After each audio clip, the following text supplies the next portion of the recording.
We've just wrapped a 5-part tour of Hong Kong's outer reaches, skirting the city's borders in a counterclockwise sweep. First off, let's talk a little bit about our ride, or more accurately, Peter's ride. Okay, for the ML2, I bought it 5 years ago, and I like it because it's one of my dream car when I was young. High school me loves your car. The older me sciatica is really acting up from the racing seats and stiff suspension.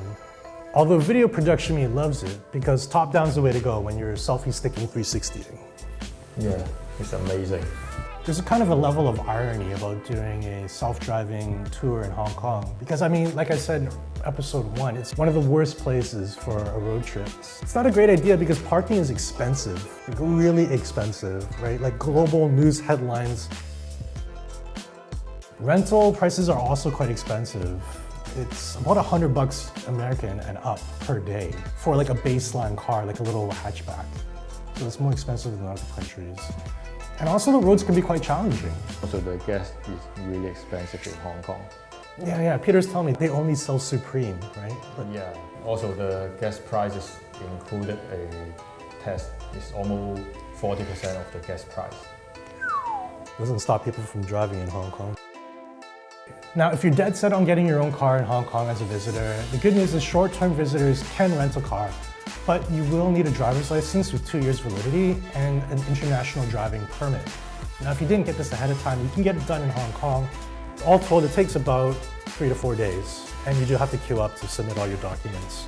Now, if you're in Hong Kong for the medium to long term, you can convert your native driver's license to a local one. And again, that takes about 3 to 4 days after you've done the paperwork, which is actually really convenient because from what I can tell, like getting your driver's license from scratch in Hong Kong is much more difficult than other countries. Really? Yes.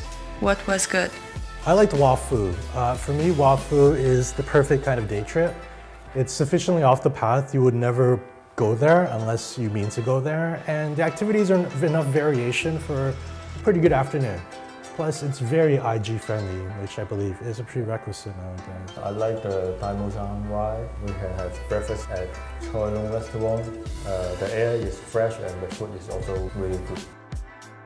What was bad? So none of the places we went to were particularly wallet busting, except for maybe the seafood restaurant in Sai Kung.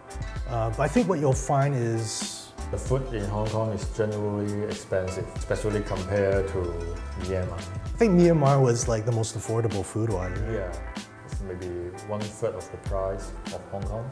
Yeah. Now, even if you manage to rent a car or decided to, you're going to need an Octopus card, which is for everything, right? Like it does work on the subway, on the buses, at McDonald's, at 7-Eleven, at the supermarket. Also works like half the parking or like 90% of the parking meters in Hong Kong. Yeah, all the parking meter in Hong Kong, only except Octopus. And also minibus, because there are some locations which buses and train can't reach. Yeah, Hong Kong's great for that. I mean, it's got amazing connectivity, good rails, good bus networks. If you're living around Victoria Harbour, super walkable.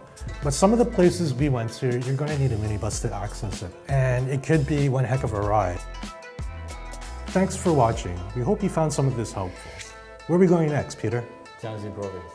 Cool. And if you haven't already, go back and watch the previous episodes of this series.